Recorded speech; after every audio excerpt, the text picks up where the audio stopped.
Good morning. ચલો કે last આપણે ઉદાહરણ નંબર 8.8 કમ્પ્લીટ કર્યું. ભૂસ્થિર અને પોલાર ઉપગ્રહો જે હતા એના ઉપર ચર્ચા કરી. એના પછીનો એક પોઈન્ટ છે જે નોર્મલી કોર્સમાંથી કાઢી નાખેલ છે. તો જે છેલ્લો પોઈન્ટ છે વજન વિહીનતા એ નથી કરવાનો. ક્લિયર? તો એ પોઈન્ટ ડિલીટ કરેલો છે. તો હવે આપણે બુકના દાખલાની અંદર આવીએ, સ્વાધ્યાયના કેલ્ક્યુલેશન. ચલો, પહેલો ક્વેશ્ચન જે છે એ તો આમ નોર્મલી જોવા જઈએ તો થિયોરિટિકલ ક્વેશ્ચન છે, જેમાં પહેલો પ્રશ્ન છે કે એક પોલા વાહકની અંદર વિદ્યુત ભાર મૂકીને વિદ્યુત બળોથી તમે તેનું શિલ્ડિંગ કરી શકો છો. નેક્સ્ટ 12થની અંદર આપણે આને સ્ટડી કરશું. કોઈ પદાર્થને પોલા ગોળાની અંદર મૂકીને કે અન્ય રીતે તમે નજીકના દ્રવ્યની ગુરુત્વ અસરથી શિલ્ડ કરી શકશો? તો જવાબ છે ના. ગોલીય કવચની અંદર તમે કોઈ પણ પદાર્થને મૂકો તેના ઉપર બહારના ગુરુત્વાકર્ષણની અસર થશે જ. મતલબ કે તમે એને ગુરુત્વાકર્ષણની અસરથી બચાવી ન શકો. ચલો, બીજો પ્રશ્ન છે. પૃથ્વીની આસપાસ ભ્રમણ કરતા નાના અવકાશયાનની અંદર રહેલો અવકાશયાત્રી ગુરુત્વાકર્ષણની પરખ કરી શકતો નથી. જો પૃથ્વીની આસપાસ કક્ષીય ભ્રમણ કરતા અવકાશ મથકનું પરિમાણ મોટું હોય તો તે ગુરુત્વાકર્ષણની પરખ કરવાની આશા રાખી શકશે? તો હા. જો પૃથ્વીની આસપાસ કક્ષીય ભ્રમણ કરતા અવકાશયાનનું પરિમાણ મોટું હોય તો અવકાશયાનના જીમાં થતા ફેરફારો પારખી શકે છે. જો સૂક્ષ્મ હોય તો હા, તો મેં કીધું એ પ્રમાણે કે ના, તો એ પરિમાણને યુઝ કે અથવા એને પારખી શકશે નહીં. ત્રીજો પ્રશ્ન છે. જો તમે પૃથ્વી પર સૂર્યને લીધે લાગતા અને ચંદ્રને લાગતા ગુરુત્વીય બળોની સરખામણી કરો તો તમને જણાશે કે સૂર્યનું ખેંચાણ બળ ચંદ્રના ખેંચાણ બળ કરતાં મોટું છે. આમ છતાં ભરતી પર ચંદ્રના ખેંચાણ બળની અસર ભરતી પરની સૂર્યની અસર કરતાં મોટી છે. આવું કેમ? નોર્મલી આપણે જોયું કે જ્યારે આપણે ભરતીના ખેંચાણની જ્યારે વાત કરશું ત્યારે તો નોર્મલી ભરતીની અંદર ઉદ્ભવતું જે ખેંચાણ બળ છે એ અંતરના ઘનના વ્યસ્ત પ્રમાણમાં છે. બરાબર? આ પોઈન્ટ અહીંયા આપણે અંદર સ્ટડીમાં નથી, પણ આપણને યાદ હોવું જોઈએ. તો આપણે અહીંયા કહી શકીએ કે T proportional to D cube. બસ આની અંદર આપણે આ પોઈન્ટને યાદ રાખવાનો છે. ટી એટલે ખેંચાણ બળ,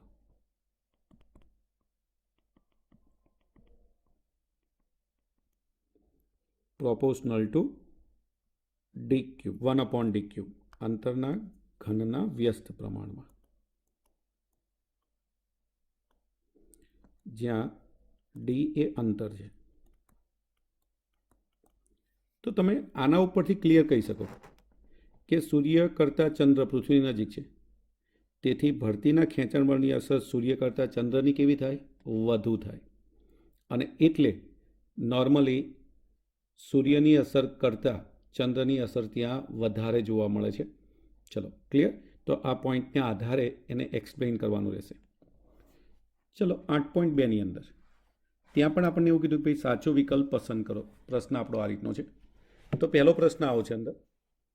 એ, ઊંચાઈ વધતા ગુરુત્વ પ્રવેગ વધે છે કે ઘટે છે? તમે ઊંચાઈ સાથે ગુરુત્વ પ્રવેગનું સૂત્ર મેળવી ગયા. આપણી પાસે સૂત્ર આ રીતનું હતું. ઊંચાઈ સાથે જીમાં ફેરફાર GH બરાબર G1 - 2h/r. આ આપણો ફોર્મ્યુલા હતો. મતલબ કે જેમ જેમ ઊંચાઈ વધે તેમ 2h/rનું મૂલ્ય વધે અને 1 - 2h/rનું મૂલ્ય ઘટે.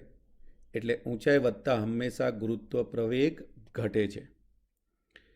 બીજો ક્વેશ્ચન છે કે ઊંડાઈ વધતા. તો ફરીથી આપણે ઊંડાઈનું જે સૂત્ર છે આવું છે. GD બરાબર 1 - d/r. તો ત્યાં પણ આપણે કહીએ છીએ કે હા, જેમ ડી વધે તેમ d/rનું મૂલ્ય વધે, પણ 1 - d/rનું મૂલ્ય ઘટે. મતલબ કે ઊંડાઈ વધતા ગુરુત્વ પ્રવેગ ઘટે છે. ચલો, ત્રીજો ક્વેશ્ચન છે કે ગુરુત્વ પ્રવેગ પૃથ્વીના દળ પદાર્થના દળથી સ્વતંત્ર છે. તો આપણું ગુરુત્વ પ્રવેગનું સૂત્ર જ્યારે આપણે કાઉન્ટ કરીએ તો ગુરુત્વ પ્રવેગનું સૂત્ર છે જી બરાબર GME અપોન RE સ્ક્વેર. આ સૂત્ર છે. એમાં આપણે જોયું કે ME એ પૃથ્વીનું દળ છે. મતલબ કે ગુરુત્વ પ્રવેગ જીના સૂત્રની અંદર પદાર્થનું દળ આવતું નથી. તો આપણે એવું કહી શકીએ કે એ પદાર્થના દળથી સ્વતંત્ર છે. અને ડી, પૃથ્વીના કેન્દ્રથી R1 અને R2 અંતરે આવેલા બે બિંદુઓએ સ્થિતિ ઉર્જાના તફાવત માટે. તો હવે આપણને ખબર છે કે સ્થિતિ ઉર્જા, તો આપણી પાસે સ્થિતિ ઉર્જાનું સૂત્ર શું? તો પહેલાં તો આપણે સ્થિતિ ઉર્જાનું જો સૂત્ર લઈએ તો સ્થિતિ ઉર્જા U બરાબર minus G capital M small m upon R. આ સ્થિતિ ઉર્જાનું સૂત્ર છે, બરાબર. એટલે કે જો આપણે સૂત્રને કાઉન્ટ કરીએ તો આના રિલેટેડ જો સૂત્ર આવતું હોય તો એવું સૂત્ર આપણને બેમાંથી કયું દેખાય છે? Minus GMM 1/R1 minus 1/R2. મતલબ કે સ્થિતિ ઉર્જાનો તફાવત આ સૂત્રથી વધારે એક્યુરેટલી આપી શકાય, નહીં કે mg R1 માઇનસ R2 વડે. ચલો ક્લિયર? તો વધુ ચોકસાઈ ભર્યું કયું છે? GMM 1/R1 માઇનસ 1/R2 સૂત્ર એ વધુ ચોકસાઈ ભર્યું છે, એટલે ઓછું એમાંથી આપણે કેન્સલ કરી નાખવાનું. ચલો ક્લિયર? તો આમાંથી આપણે સાચા વિકલ્પ પસંદ કરીને એને રિપ્રેઝેન્ટ કરવાના હતા. હવે આપણે 8.3 એ નથી કરવાનો. 8.4ની અંદર પહેલાં જે વેલ્યુ આપી છે એની વાત કરીએ. ગુરુનો એક ઉપગ્રહ આયોનો કક્ષીય આવર્તકાળ આપણને આપેલો છે. એટલે ગુરુના ઉપગ્રહનો કક્ષીય આવર્તકાળ અને કક્ષીય ત્રિજ્યા આપેલી છે. તો પહેલાં આપણે લઈએ ગુરુના ઉપગ્રહનો કક્ષીય આવર્તકાળ.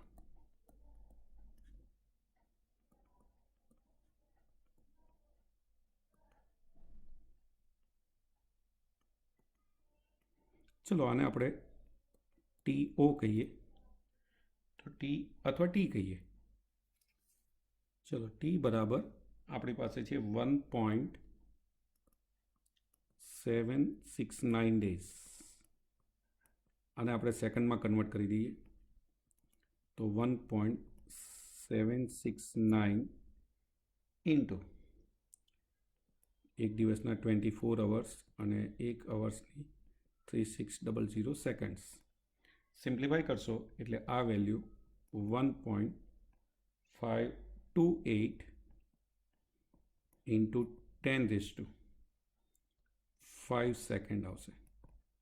ચલો આ એક વેલ્યુ આવી ગઈ આપણે ગ્રહનો કક્ષીય આવર્તકાળ.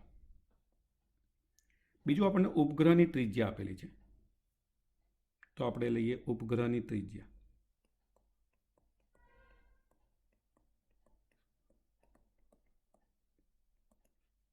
એ વેલ્યુ આપણી પાસે છે 4.22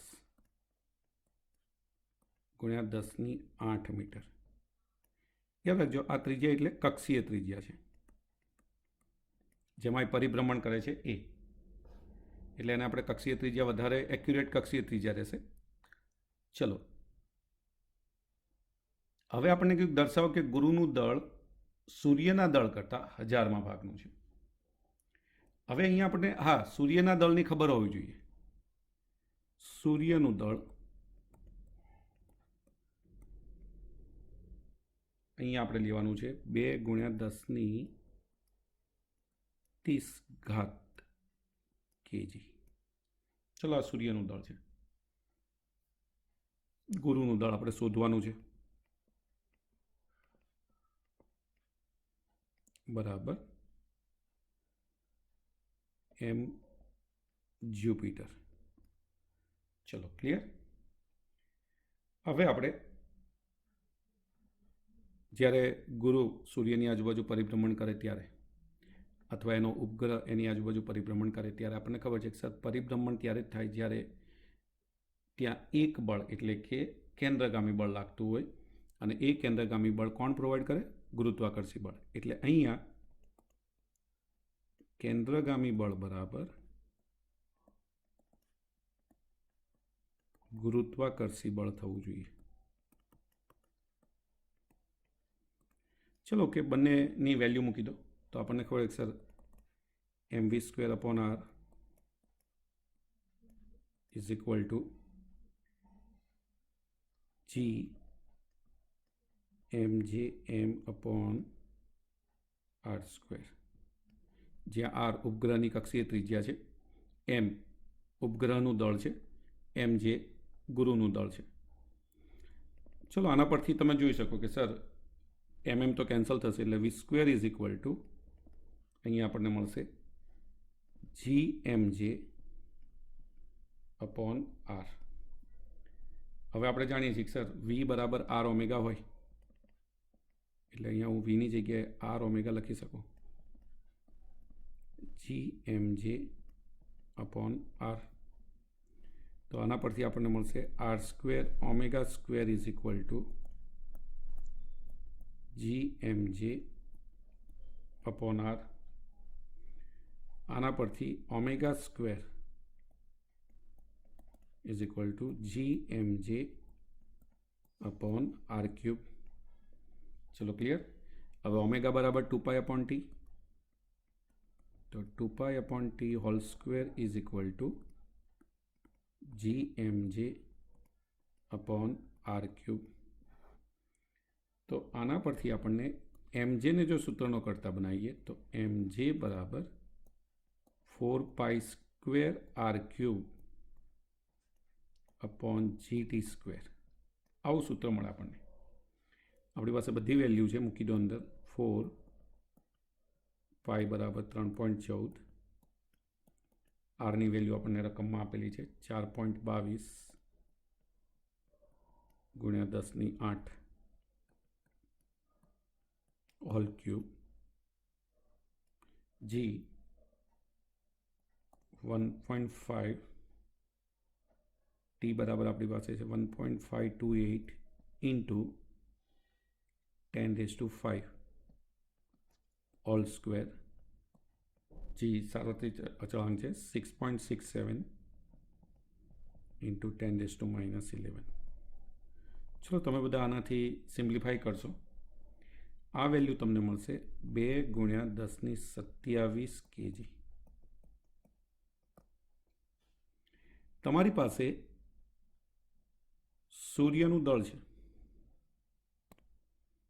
2 ગુણ્યા 10⁻30 kg. તમારી પાસે mj આવી ગયો 2 ગુણ્યા 10⁻27 kg. ચલો કે બંનેનો જો અહીંયા ગુણોત્તર લો તો અહીંયા mj/ms બરાબર 2 ગુણ્યા 10⁻27, 2 ગુણ્યા 10⁻30. તો ક્લિયર છે. 1/1000 શું મળશે? 1000. મતલબ કે જ્યુપિટરનું માસ એ સૂર્યના માસ કરતાં 1000માં ભાગનું છે. તો આપણે આ પ્રૂવ કરવાનું હતું. ચલો પ્રૂવ થઈ ગયું. તો આ રીતે આ કેલ્ક્યુલેશનને આપણે ધ્યાનમાં લેવાનું છે. તો ત્યાં આપણે સૂત્ર રિપ્રેઝેન્ટ કરીને અને પછી કેલ્ક્યુલેશન બતાવી દેવાનું છે. ચલો કમ્પ્લીટ. એમાં હવે સ્વાધ્યાયનો 5મો દાખલો.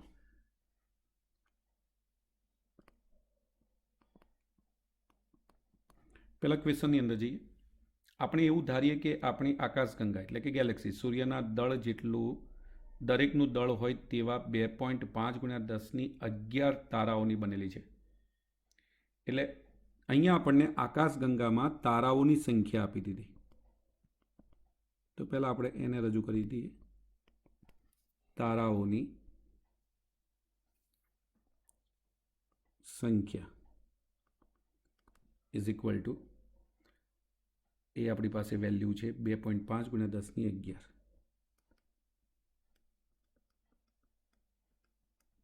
ચલો આ વેલ્યુ આપણી પાસે છે. હવે આપણને કીધું દરેક તારાનું દળ કેટલું લેવાનું? સૂર્યના દળ જેટલું. એટલે દરેક તારાનું દળ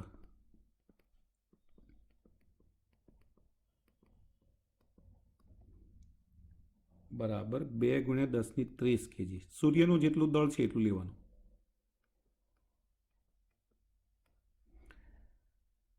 પછી આપેલું છે આકાશગંગાના કેન્દ્રથી 50,000 લાઇટ યર. તો અહીંયા આપણને લાઇટ યરમાં વેલ્યુ આપેલી છે. દૂર રહેલો કોઈ તારો એક ભ્રમણ પૂરું કરવા માટે કેટલો સમય લેશે. બીજું આકાશગંગાનો વ્યાસ આપેલો છે. ચલો ઓકે. તો અહીંયા પહેલાં આપણે જોઈએ તો આપણે અહીંયા આખી આકાશગંગાના બધા તારાઓને ભેગા થઈને એક તંત્ર લઈએ તો આપણે એવું કહી શકીએ કે આકાશગંગાનું કુલ દળ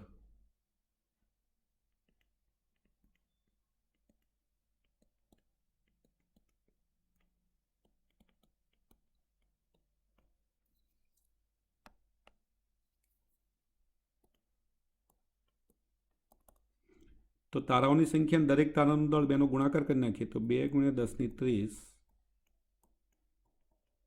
2.5 × 10⁻11 એટલે 5 × 10⁻41 kg. તો આ થઈ ગયું આકાશગંગાનું કુલ દળ. ચલો હવે અહીંયા જે તારો છે એ 50,000 લાઇટ યર દૂર છે. એનો મતલબ કે ભ્રમણની શું થઈ ગઈ ત્રિજ્યા. તો અહીંયા આપેલ તારાની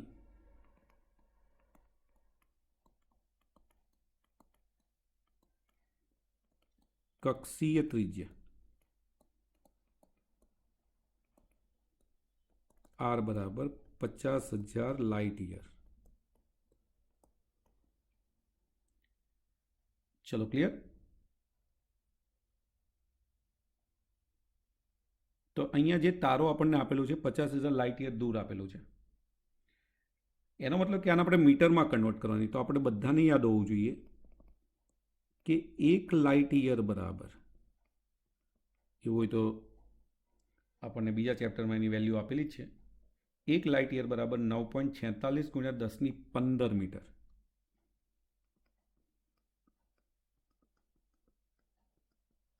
એટલે આટલા મીટર થશે. ચલો આને તમે સિમ્પ્લિફાઈ કરી નાખો ત્યાં તો આ વેલ્યુ આપણને કેલ્ક્યુલેશનમાં જે મળે તે. ચલો ઓકે. અત્યારે આપણે આની આ રહેવા દઈશું, અંદરને અંદર સાદરૂપ આપશું. ચલો આ થઈ ગયું.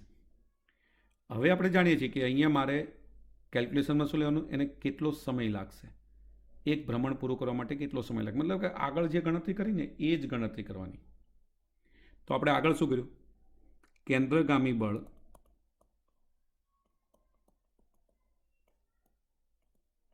બરાબર ગુરુત્વાકર્ષી બળ.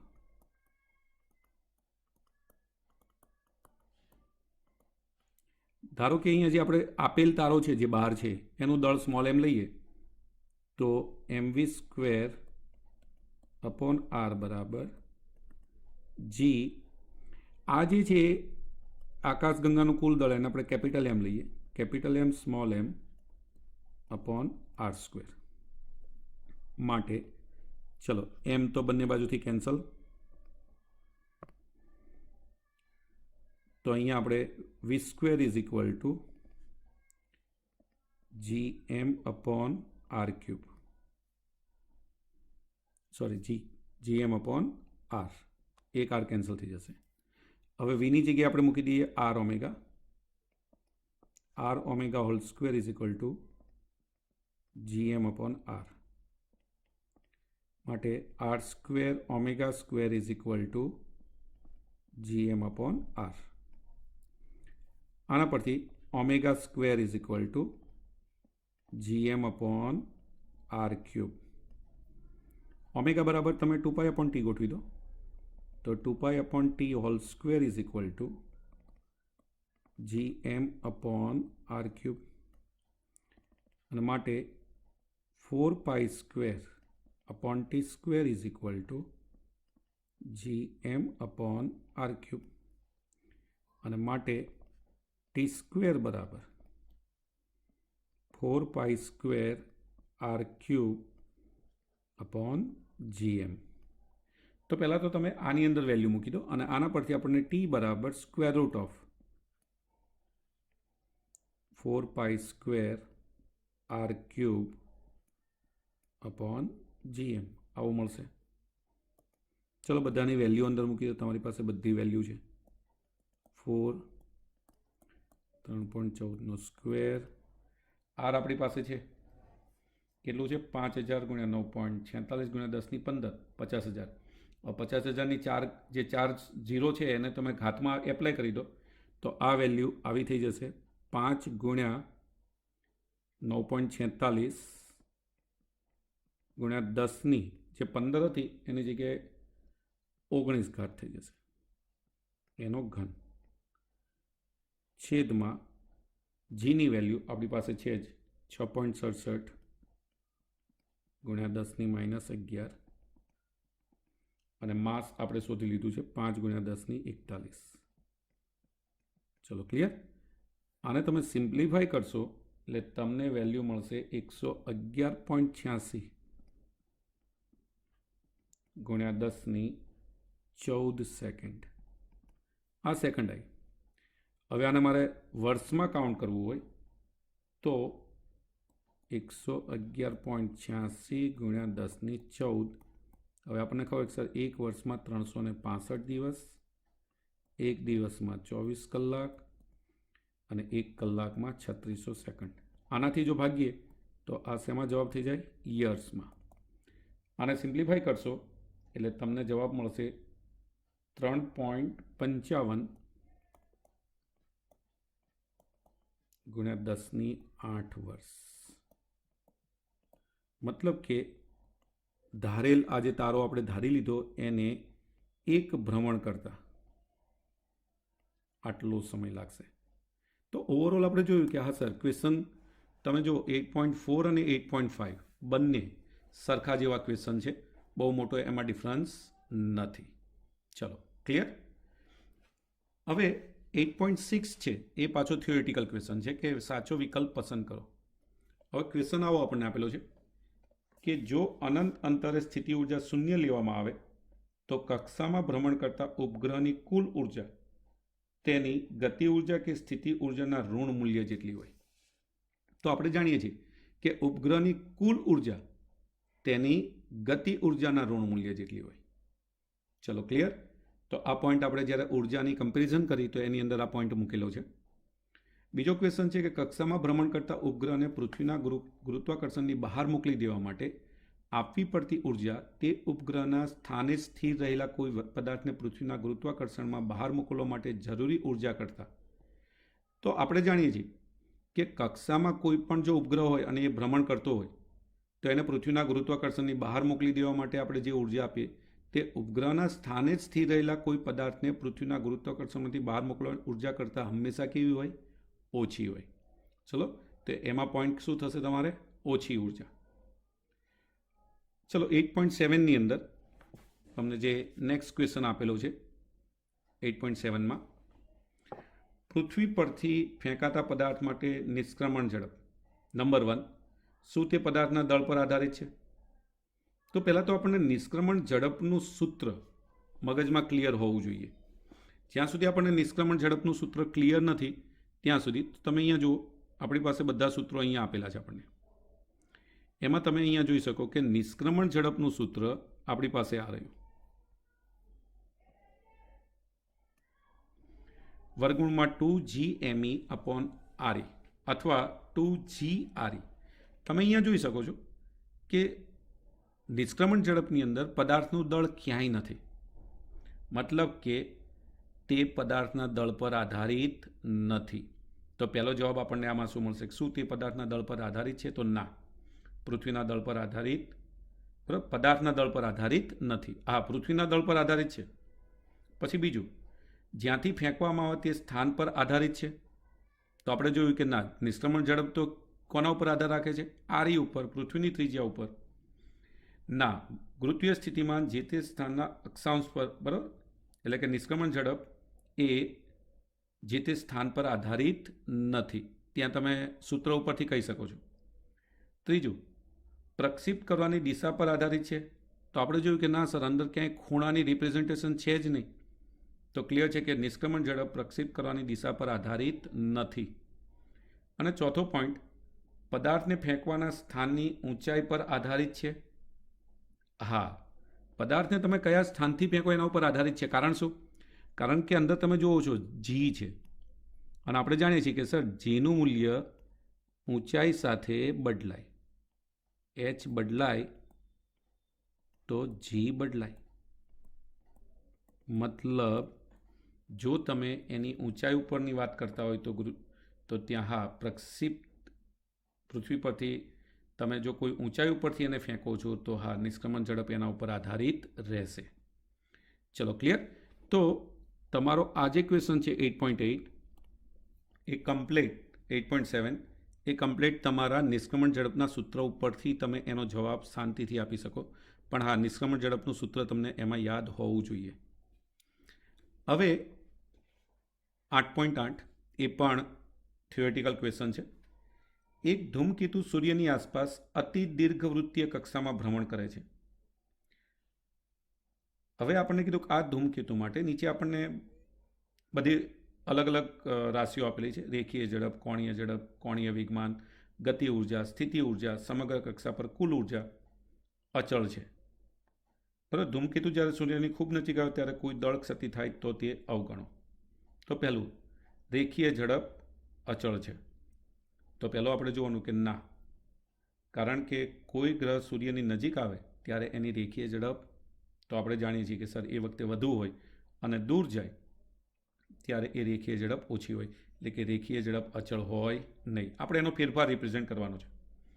કોણીય ઝડપ તો ક્લિયર છે કે ના, કોણીય ઝડપ એ સમગ્ર ગતિ દરમિયાન અચળ રહેતી નથી. ત્રીજો પોઈન્ટ કીધો કોણીય વેગમાન. હા, કોણીય વેગમાન હંમેશા અચળ રહે. બરાબર, કેમ કે કોણીય વેગમાનનું હંમેશા સંરક્ષણ થાય. ચોથો પ્રશ્ન છે ગતિ ઉર્જા. ના, કારણ કે આપણે જોયું કે રેખીય ઝડપ જો બદલાતી હોય તો એની ગતિ ઉર્જા પણ બદલાતી હોય. પછી કીધું સ્થિતિ ઉર્જા. તો ના, ધૂમકેતુનું સૂર્યથી અંતર હંમેશા સતત વધઘટ પામે અને તેથી સ્થિતિ ઉર્જા પણ અચળ રહેતી નથી. સમગ્ર કક્ષા પર કુલ ઉર્જા. તો આપણને ખબર છે કે સર કુલ ઉર્જાનું તો હંમેશા સંરક્ષણ થાય. એટલે કે હા, સમગ્ર કક્ષા પર કુલ ઉર્જા કેવી હશે? અચળ હશે. તો તમે 8.8માં આ રીતે રિપ્રેઝેન્ટેશન કરી શકો. ચલો 8.9ની અંદર અવકાશમાંના અવકાશયાત્રીને થતી પીડા માટે કયા લક્ષણો જણાય? જેમ કે પગમાં સોજો, ચહેરા પર સોજો, માથું દુખાવું અને સંરચનાની તકલીફ. તો આપણે જાણીએ છીએ કે જ્યારે અવકાશયાત્રી અવકાશમાં હશે ત્યારે તો ત્યાં શૂન્યાવકાશ હશે. એટલે નોર્મલી એના ચહેરા પર ક્લિયર છે કે સોજો આવશે, માથું દુખશે, સંરચનાની તકલીફ થશે, કેમ કે ત્યાં બધી જ વસ્તુ ઓપોઝિટ ડિરેક્શનમાં વર્ક કરતી હશે. ચલો ક્લિયર. તો ત્યાં થતી જે તકલીફો છે એ તકલીફોમાં ચહેરા ઉપર સોજો આવશે, પગ ઉપર સોજો આવશે નહીં. બસ એક પોઈન્ટને એમાં યાદ રાખજો. ચલો હવે આપણને 8.10ની અંદર પણ થિયોરેટિકલ પ્રશ્ન છે કે નીચેના બે પ્રશ્નોના આપેલા ઉત્તરોમાંથી સાચો ઉત્તર પસંદ કરો. તો પહેલો, નિયમિત દળ ઘનતા ધરાવતા એક અર્ધગોળાકાર કવચના કેન્દ્ર પર ગુરુત્વ તીવ્રતાની દિશા દર્શાવતું તીર એક એ, બી, સી અને ડી. તો તમે જુઓ છો, તમે અર્ધગોળાકાર છે, અહીંયા તો અર્ધગોળાકાર આપેલો છે, તમને બે બિંદુ આપ્યા પી અને સી. બરાબર.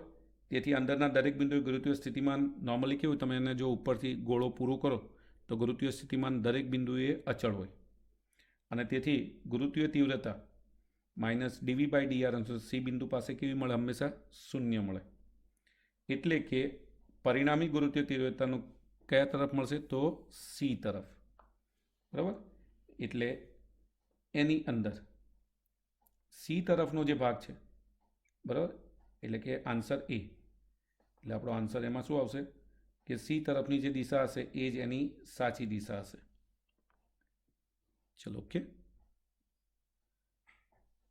પછી એમાં બીજો પ્રશ્ન છે કે ઉપરના પ્રશ્નમાં કોઈ યાદચ્છિક બિંદુ પી આગળ ગુરુત્વ તીવ્રતાની દિશા દર્શાવતું તીર. તો એમાં તમને અલગ અલગ ઘણા બધા તીર આપેલા છે. તો એ હંમેશા ક્યાં મળશે? તો ઈ તરફ. ચલો બરાબર, ત્યાં નીચે જે આપેલું છે ને એ ઈ હશે. અહીંયા જે ભાગ છે એ ઈ છે. સી ભલે તમને દેખાતો હોય.